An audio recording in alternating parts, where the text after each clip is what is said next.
Everyone, welcome है आप सभी का मेरे चैनल फोकस ऑन स्टडी पर। आज की क्लास में हम शिक्षण कौशल की प्रकार पढ़ेंगे।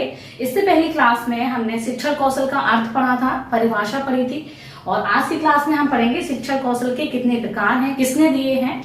तो शुरू करते हैं अपनी क्लास को। अगर आपने मेरी क्लास को सब्सक्राइब नहीं किया है, मेरे चैनल को सब्सक्राइब नहीं किया, तो प्लीज सब्सक्राइब कर लें, जिससे आपको मेरी जितने भी नोटिफिकेशन आए वो आपको मिलते रहे टाइम टू टाइम पर। तो पढ़ेंगे शिक्षण कौशल के प्रकार। तो सबसे पहले जानते हैं कि शिक्षण कौशल के प्रकार किसने दिए हैं। गेज ने। गेज के अनुसार हम परिभाषा भी पढ़ चुके हैं और प्रकार इन्होंने दिए, और रोमांस मनोवैज्ञानिक का नाम है। इन दोनों ने ही आपके शिक्षण कौशल के प्रकार दिए हैं। ठीक है, तो सबसे पहले हम बात करें शिक्षण कौशल का पहला जो प्रकार है वो क्या है। पाठ प्रस्तावना कौशल। पाठ प्रस्तावना कौशल। ठीक है, तो पाठ प्रस्तावना कौशल शिक्षण कौशल का सबसे पहला प्रकार है, और कोई भी शिक्षक करते समय सबसे पहला जो प्रकार होता है वो यही होता है। जितने भी हम ये कौशल पढ़ेंगे वो आपके सीरीज से हैं। शिक्षण करने के दौरान कौन कौन कौशल को उपयोग किया जाता है, किन किन कौशल का प्रयोग किया जाता है, कौशल होते क्या है, वो सब हम अर्थ में पढ़ चुके हैं कि ये कौशल के अंतर्गत हम शिक्षण जब करते हैं तो किन किन घटक का प्रयोग करते हैं, किन किन चीजों की आवश्यकता होती है, जिससे हम अपने शिक्षण को बेहतर बना सकें, कि प्रभावपूर्ण बना सके। तो यही हमारे शिक्षण कौशल कहलाते हैं। तो सबसे पहला जो होता है वो हमारा पाठ प्रस्तावना कौशल, कि जब एक टीचर जो है एक शिक्षक कर रहा है तो सबसे पहला बालक को क्या करता है कि बालक के पूर्व ज्ञान को जानना बहुत ज्यादा जरूरी होता है, कि बालक को पहले से कितनी नॉलेज है इस टॉपिक के प्रति। जो भी उसका टॉपिक है टीचर का जो पढ़ाने जा रहा है, क्लास में प्रस्तुत करने जा रहा है, उसके प्रति बालक को पहले से कितना ज्ञान है। ठीक है, तो ये जो पाठ प्रस्तावना कौशल है ये पूर्व ज्ञान से संबंधित होता है, जिससे पूर्व ज्ञान की जानकारी देता है। पूर्व ज्ञान की जानकारी देता है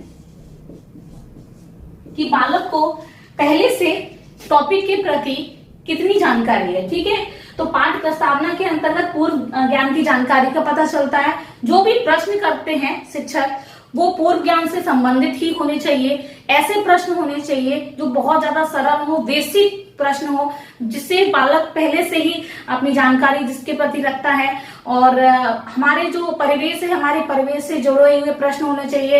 एक जो बालक मंद बुद्धि बालक है उसको भी उन प्रश्न के आंसर उत्तर पता होने चाहिए, और जो मीडियम है सामान्य बालक है उसको भी पता होना चाहिए, और जो अच्छे बालक है उनको भी, मतलब हर प्रकार का जो बालक कक्षा में प्रेजेंट है उन सभी को इन प्रश्न के उत्तर पता होने चाहिए जो आप पाठ प्रस्तावना कौशल में आप शामिल कर रहे हैं। ठीक है, तो किस प्रकार के प्रश्न पूर्व ज्ञान से संबंधित होने चाहिए। दूसरा,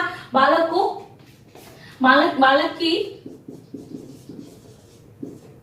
की सामान्य जानकारी से संबंधित होनी चाहिए। ठीक है, सामान्य जानकारी से संबंधित प्रश्न होने चाहिए। जानकारी से संबंधित प्रश्न होने चाहिए।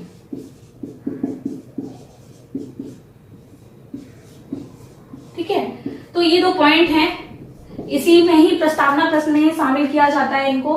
दूसरा, पाठ प्रस्तावना प्रश्न में कितने प्रश्न होने चाहिए, ये भी प्रश्न बन जाता है। तो कितने प्रश्न, नॉर्मली आपके 5 प्रश्न से कम नहीं होने चाहिए, और 5 से 6 और 6 से ज्यादा प्रश्न नहीं होने चाहिए पाठ प्रस्तावना में। ठीक है, दूसरा आपका यहाँ से ये क्वेश्चन ये बनता है कि पाठ प्रस्तावना का समय जो होता है, प्रस्तावना कौशल का समय होता है वो कितने मिनट का होता है। तो जो प्रस्तावना कौशल का समय होता है वो 5 से 6 मिनट। ठीक है, तो 5 से 6 मिनट में प्रस्तावना निकलकर आ जानी चाहिए। निकलकर आ जाने का मतलब क्या होता है कि इसमें आप जो 5 से 6 प्रश्न पूछते हैं बालक से, तो उन प्रश्न में ही आपकी प्रस्तावना निकलकर आ जानी चाहिए। ठीक है, तो अब हम जानते हैं कि जो प्रस्तावना कौशल में किस प्रकार के प्रश्न कैसे रखे जाते हैं। ठीक है, तो पहला पॉइंट हमने यहाँ पर लिखा है कि पूर्व ज्ञान से संबंधित होना चाहिए, पूर्व ज्ञान की जानकारी बालक को होना चाहिए, वही प्रश्न हमें शामिल करने हैं।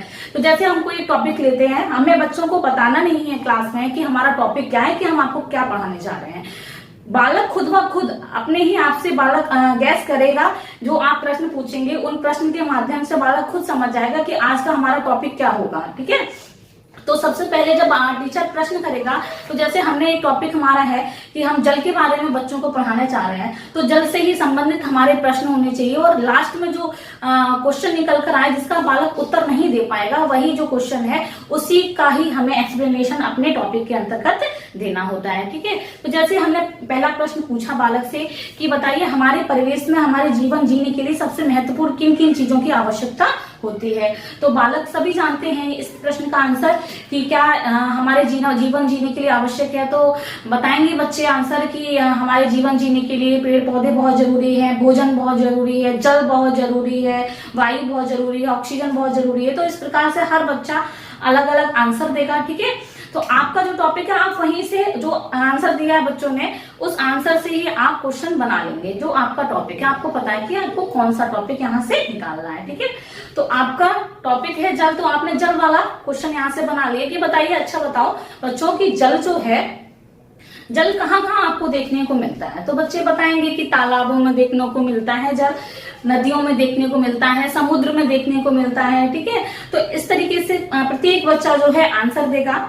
ठीक है, आपने यहीं से दोबारा क्वेश्चन बना लिया। मतलब क्या होता है, जो प्रस्तावना प्रश्न होते हैं, एक प्रश्न का उत्तर जो बच्चों ने दिया उस उत्तर से ही आपको दूसरा प्रश्न बनाना होता है। मतलब प्रश्न से ही उत्तर कनेक्ट होता है, उत्तर से ही दूसरा प्रश्न कनेक्ट होता है। इस तरीके से लिंक करके ही हम 5 से 6 प्रश्न बना लेते हैं। तो इस प्रकार से हमारे प्रश्न का कनेक्शन रहेगा, और लास्ट में जो अंतिम प्रश्न रहता है उस प्रश्न का आंसर, प्रश्न ऐसा बनाना होता है कि जिसका आंसर बच्चे ना दे पाए। ठीक है, और वही प्रश्न का जो उत्तर जानने की बच्चे के अंदर जो जिज्ञासा होती है, वही जिज्ञासा जो है आप क्या है, एक शिक्षक होने के नाते उसको आप कंप्लीट करेंगे, पूर्ण करेंगे, वही आपका क्या होगा, टॉपिक होगा। ठीक है, तो वही पाठ प्रस्तावना क्वेश्चन हमारा यही रहता है। ठीक है, तो बहुत ही इंपॉर्टेंट होता है, सबसे पहला कौशल है और सबसे ज्यादा प्रभावशाली कौशल होता है आपके शिक्षण के दौरान। यहीं से एक पता चलता है कि एक जो शिक्षक है वो वाकई में एक अच्छा शिक्षक है या नहीं है। ठीक है, तो नेक्स्ट हम स्टार्ट करते हैं। हमारा नेक्स्ट कौशल है, तो बच्चों ने आंसर जो नहीं दे पाया, जो अंतिम प्रश्न है जिसका बच्चे उत्तर नहीं दे पाए हैं, ठीक है, तो उसका उत्तर नहीं दे पाए, उस उत्तर को ही आप क्या बोलेंगे, दूसरा उद्देश्य कथन। उद्देश्य कथन कौशल, इस कौशल के अंतर्गत ही आप उस प्रश्न के उत्तर को शामिल करेंगे। ठीक है, मतलब अब जैसे आपका जो प्रश्न है, मतलब आपका जो टॉपिक है क्या है, आप जल के विभिन्न प्रकार पढ़ाने चाह रहे हैं। ठीक है, तो बच्चे नहीं बता पाए कि जल जो है कहाँ कहाँ पाया जाता है और कौन सा जल जो है वो पीने योग्य होता है। ठीक है, तो यहाँ पर आप शामिल करेंगे उद्देश्य कथन के अंतर्गत कि हमारा क्या है, हम आज किसका अध्ययन करेंगे, जल के विभिन्न प्रकार का अध्ययन करेंगे या पीने योग्य जल का अध्ययन करेंगे। तो वही हमारा क्या कहलाता है, उद्देश्य कथन कहलाता है। ठीक है, तो ये सिंपल सा होता है उद्देश्य कथन। उद्देश्य कथन को प्रकरण भी कहा जाता है। प्रकरण, तो जो प्रकरण जब टीचिंग करने के दौरान हम माइक्रो टीचिंग करते हैं, मैक्रो टीचिंग करते हैं, तो जो प्रकरण हम लिखते हैं बोर्ड पर वो हम ब्लैंक रखते हैं। पहले जब प्रकरण निकल के आ जाता है, प्रस्तावना कौशल के दौरान प्रकरण निकल कर आता है, तभी हम प्रकरण को मेंशन करते हैं। ठीक है, नेक्स्ट है हमारा, इसके बाद हमारा आएगा प्रश्न कौशल। प्रश्न कौशल एक शिक्षण का बहुत ही इंपॉर्टेंट पार्ट होता है, प्रश्न कौशल। ठीक है, प्रश्न कौशल के बिना शिक्षण असंभव है, शिक्षण पूर्ण नहीं माना जाता है। प्रश्न कौशल के माध्यम से ही हमें पता चलता है कि एक बालक जो है कितना ज्ञान रखता है, एक बालक को कितनी जानकारी है, एक बालक को हमें क्या क्या बताना चाहिए, एक बालक के अंदर कौन कौन सी कमियां हैं और कैसे हमें उनका समाधान करना है। इस प्रश्न कौशल के माध्यम से ही पता चलता है हमें। प्रश्न कैसे होने चाहिए, तो प्रश्न जो है स्पष्ट होने चाहिए। कैसे प्रश्न होने चाहिए, स्पष्ट प्रश्न होने चाहिए जो बालकों को आसानी से समझ में आ जाए। टेढ़े मेढ़े प्रश्न नहीं होने चाहिए। नेक्स्ट, सरल प्रश्न होने चाहिए। सरल प्रश्न होने चाहिए, विविधतापूर्ण होने चाहिए, विविधतापूर्ण प्रश्न होने चाहिए। ठीक है, तो ऐसे प्रश्न को हमें शामिल करना होता है जो हर प्रकार के चीजों को उसमें शामिल करें, हर चीज की जानकारी उसके अंतर्गत शामिल हो, स्पष्ट हो, जिससे बालक भाषा सरल हो, समझ सके आसानी से, थोड़ी कठिन भाषा का प्रयोग नहीं करना होता है प्रश्न के अंतर्गत हमें। तो ये कहलाता है प्रश्न कौशल। प्रश्न कौशल के माध्यम से ही हमें पता चलता है कि बालकों को हमें क्या क्या सिखाना है, क्या क्या चीजें जरूरी है बालकों के लिए। नेक्स्ट हमारा रहेगा प्रश्न कौशल के बाद में हमारा आता है व्याख्या कौशल। व्याख्या कौशल, प्रश्न कौशल करने के दौरान जो भी हमें गलतियां हमारी नजर में आती हैं बच्चों की, और जो भी हमें समस्या समझ में आती है बालकों की, उस समस्या का समाधान हम किसके अंतर्गत करेंगे? व्याख्या कौशल के अंतर्गत करते हैं। ठीक है, तो व्याख्या कैसी होनी चाहिए? व्याख्या, जो आप टॉपिक की व्याख्या दे रहे हैं, जो भी आपका प्रकरण है निकल कर आया है, उसकी आप जो व्याख्या दे रहे हैं, उस व्याख्या में सारे बच्चे शामिल हो, सारे बच्चे इंटरेस्ट लें, सारे बच्चों का जो ध्यान हो वो बोर्ड की तरफ हो, एक शिक्षक की तरफ ध्यान हो। व्याख्या करते समय आपका बोर्ड का यूज बहुत ज्यादा करना जरूरी रहता है, क्योंकि हर एक चीज को आप बोर्ड पर नोट करके बालकों को समझाएं, इससे बालक हर चीज को देखकर समझ सके, आगमन विधि के द्वारा समझ सके। व्याख्या जो है, व्याख्या देते समय आपका जो स्वर है वो भी अच्छा होना चाहिए, स्पष्ट होना चाहिए। बालकों को, जो लास्ट में बच्चा बैठा उसको भी समझ में आए, स्पष्ट समझ में आए, जो आगे बैठा है बच्चा उसको भी अच्छी तरीके से समझ में आए। ठीक है, व्याख्या देते समय आप प्रत्येक बच्चे के पास जाएं, उनको समझाएं। जिन बच्चों का ध्यान नहीं है उन बच्चों से बात करें, उनको भी अच्छे से समझाने का प्रयास करें। व्याख्या ऐसी होनी चाहिए, सरल हो, जिससे बालक टॉपिक को अच्छे से समझ सकें, आसानी से समझ सकें। ठीक है, तो ये हमारा व्याख्या कौशल बहुत इंपॉर्टेंट होता है। व्याख्या कौशल से ही पता चलता है कि एक शिक्षक को टॉपिक जो पढ़ा रहा है उस टॉपिक के प्रति, विषय के प्रति एक शिक्षक को कितनी जानकारी है। तो व्याख्या से ही शिक्षक की नॉलेज का पता चलता है। व्याख्या जितनी अच्छी एक शिक्षक देख सकता है, उसी से ही शिक्षक का ज्ञान का पता चलता है। ठीक है, कि एक शिक्षक के लिए कितना प्रभावपूर्ण है, कितना अच्छा है, पढ़ाने योग्य है या नहीं है। ठीक है, नेक्स्ट इसका पार्ट बनता है व्याख्या कौशल के अंतर्गत ही आ जाता है दृष्टांत कौशल। क्या आता है? दृष्टांत कौशल।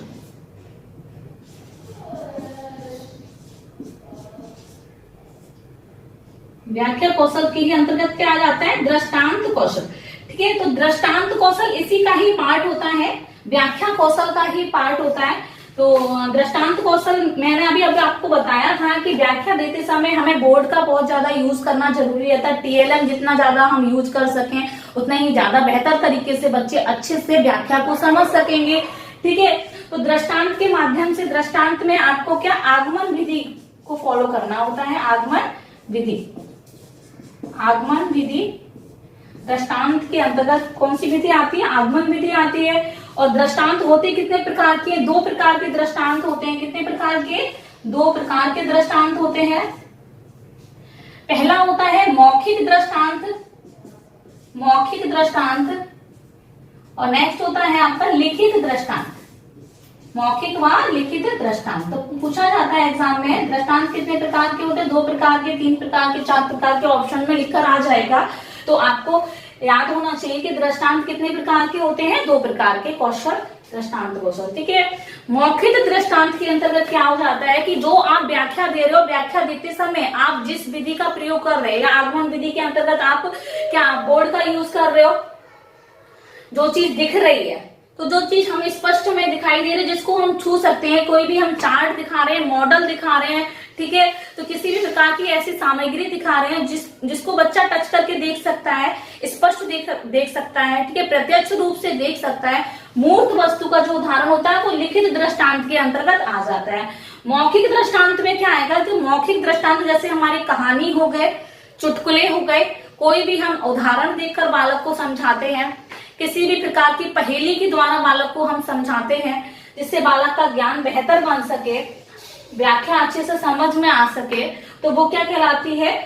मौखिक दृष्टांत के अंतर्गत आ जाता है। ठीक है, जिसमें हम बालक को क्या बोलकर बालक को हम समझा रहे हैं, उदाहरण देखकर समझा रहे हैं, कहानी के माध्यम से समझा रहे हैं, तो वो क्या कहलाएगा? मौखिक दृष्टांत। और लिखित दृष्टांत जैसे हमारे टीएलएम जितने भी होते हैं शिक्षण के दौरान, जितने भी टीएलएम का हम यूज करते हैं, वो सारे के सारे हमारे लिखित दृष्टांत के अंतर्गत आ जाते हैं। जाते हैं। तो आपको ये चीज क्लियर हो गई होगी कि दृष्टांत कौशल क्या होता है, कौन सी विधि का इसमें प्रयोग करते हैं, दूसरा इसमें कितने प्रकार आ जाते हैं। ठीक है, तो ये हमारे 4-5 प्रकार के अभी कितना हो गए हमारे कौशल। नेक्स्ट इसके बाद हम करते हैं, तो ये आप नोट कर लेना, इनको साथ साथ नोट करते चलिए।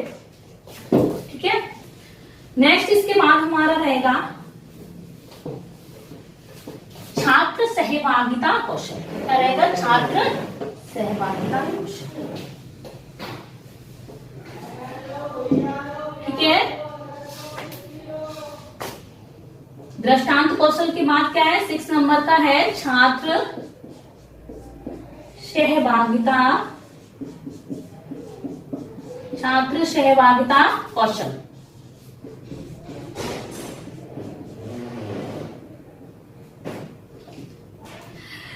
आपने दृष्टांत कौशल किया, दृष्टांत कौशल के दौरान कितने बच्चे आपको सहयोग कर रहे हैं? आपकी जो व्याख्या दे रहे हो, आप व्याख्या के दौरान कितने बच्चे आपका सपोर्ट कर रहे हैं? कौन से बच्चे रुचि ले रहे हैं? कौन से बच्चे आपके प्रश्न का उत्तर दे रहे हैं? कौन से बच्चे जो आप उनको दिखा रहे हो उसका आंसर दे रहे हैं? तो इस प्रकार के जो कौशल होते हैं वो छात्र सहभागिता कौशल के अंतर्गत आ जाते हैं। तो आपने क्या किया? आपने व्याख्या दी, उसके बाद आपने दृष्टांत कौशल किया, उसके बाद कोई भी प्रकार का आपने क्या किया? एक तरह से फिल इन दी ब्लैंक्स आपने दे दिया भरने के लिए।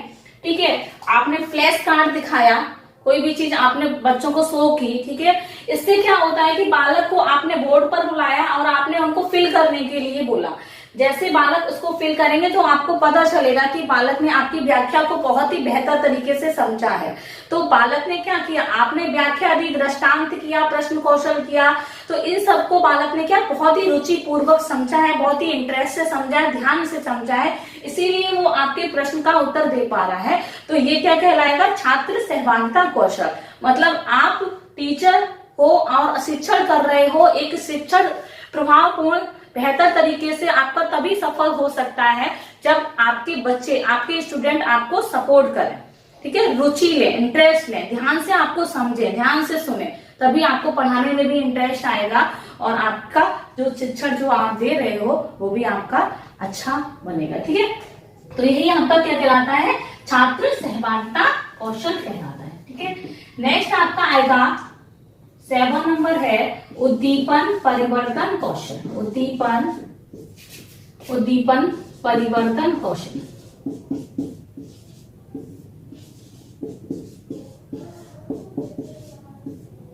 उद्दीपन परिवर्तन कौशल। नेक्स्ट है आपका उद्दीपन परिवर्तन कौशल। ठीक है, तो अब देखो उद्दीपन परिवर्तन कौशल क्या है? आपने देखा बच्चों ने क्या किया? आपको सपोर्ट किया, बच्चों ने आपको सुना है, रुचि ली है, उसके बाद आपने क्या किया? आप दोबारा से चीजों को और भी अच्छे तरीके से और भी कुछ एक्स्ट्रा उनको बताओगे। और आप क्या करोगे? आप जैसे लय में पढ़ाते चले जा रहे हो, आप क्या वैसे ही लय में पढ़ाते रहोगे? नहीं, आपको शिक्षण करते समय आपको हर चीज में क्या है? थोड़ा सा उतार चढ़ाव लेकर आना है। आपको स्वर में उतार चढ़ाव लेकर आना है। ठीक है, थोड़ा सा आपकी ध्वनि में तारतम्य होनी चाहिए। जहां पर आपको तेज बोलने की जरूरत है वहां पर तेज बोलना है। ठीक है, जहां पर आपको गाकर सुनाने की जरूरत है वहां पर गाकर सुनाना है। जहां पर आपको बच्चों के पास जाने की जरूरत है वहां पर बच्चों के पास जाना है। तो हर तरीके से आपको क्या है? अपने उद्दीपन में क्या करना है? परिवर्तन करना है। जिससे क्या है? आप सेम ले में पढ़ाते रहेंगे तो बच्चे क्या है? अच्छे से नहीं समझेंगे, नहीं ध्यान देंगे। आपको क्या हर चीज में क्या करना है? चेंजेस लेकर आना है, कुछ ना कुछ आपको नया करना है, नया दिखाना है, जिससे आपके बच्चे क्या है? आपकी तरफ ध्यान आकर्षित होकर पढ़ें। ठीक है, उद्दीपन परिवर्तन के बाद आपका नेक्स्ट कौशल आएगा पुनर्बलन कौशल। पुनर्बलन कौशल क्या है? रीइंफोर्समेंट बोलते हैं इसको इंग्लिश में। ठीक है, तो पुनर्बलन क्या है कि शिक्षण करते समय आपको पुनर्बलन की बहुत ज्यादा आवश्यकता रहती है। पुनर्बलन क्या है? फीडबैक देना। पुनर्बलन 2 प्रकार का होता है, 2 प्रकार का होता है। एक होता है आपका पॉजिटिव। कैसा होता है? पॉजिटिव, जिसको धनात्मक पुनर्बलन कहते हैं। एक होता है आपका निगेटिव, जिसको क्या बोलते हैं? ऋणात्मक पुनर्बलन। पॉजिटिव और निगेटिव। पॉजिटिव जो पुनर्बलन होता है वो क्या करता है? वो आपके शिक्षण को आगे बढ़ाने में, प्रोन्नत करने में जरूरी रहता है, और जो निगेटिव होता है वो शिक्षण में क्या है, एक बाधा के रूप में कार्य करता है। ठीक है, धनात्मक पुनर्बलन जो होता है एक शिक्षक के लिए जो होता है जरूरी रहता है, जिससे क्या है एक मोटिवेशन मिलता है। नेगेटिव पुनर्बलन जो होता है वो क्या करता है, हमेशा एक बाधा के रूप में कार्य करता है। जैसे क्या है कि और एक शिक्षक को हमेशा क्या एक पॉजिटिव पुनर्बलन का ही प्रयोग करना चाहिए। आपने एक बच्चों से क्वेश्चन किया है तो बच्चों ने, बहुत से बच्चे ऐसे होंगे जो प्रश्न का जो है उत्तर गलत देंगे, और बहुत से बच्चे होंगे जो सही देंगे। कुछ बच्चे जो है सही भी दे सकते हैं, थोड़ा बहुत सही देंगे, थोड़ा बहुत हो सकता है गलत भी हो। तो आपको क्या है, उनको डांटना नहीं है, उनसे गलत तरीके से बात नहीं करनी है, उनसे ये नहीं बोलना है कि तुम्हें नहीं आता है, तुमको कुछ नहीं, तुम पढ़ते ही नहीं हो, ये इस तरीके से गलत शब्द का यूज नहीं करना है। आपको हमेशा ही ऐसे फीडबैक देना है, ऐसे आपको प्रश्नों, ऐसे आपको शब्दों का यूज करना है जिससे बालकों को अच्छा लगे, उनको लगे कि हाँ शिक्षक अच्छा है। उन बच्चों के अंदर आपके प्रति डर भय पैदा ना हो। आपको कैसा भी बच्चे आंसर दे रहे हैं, आपको हमेशा उनसे अच्छी तरीके से बात करनी है, उनसे कहना है, बोलना है कि आप बहुत अच्छा प्रयास कर रहे हैं, आप ध्यान से सुनेंगे तो और भी अच्छा आप कर सकते हैं।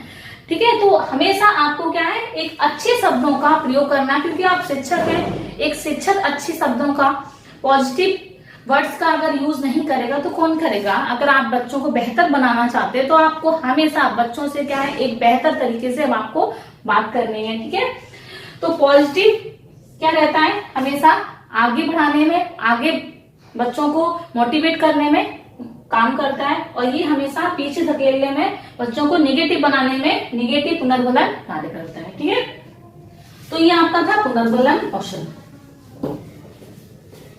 पुनर्बलन कौशल। इसके बाद आपका आता है श्यामपट्ट कौशल। क्या आता है, श्यामपट्ट कौशल,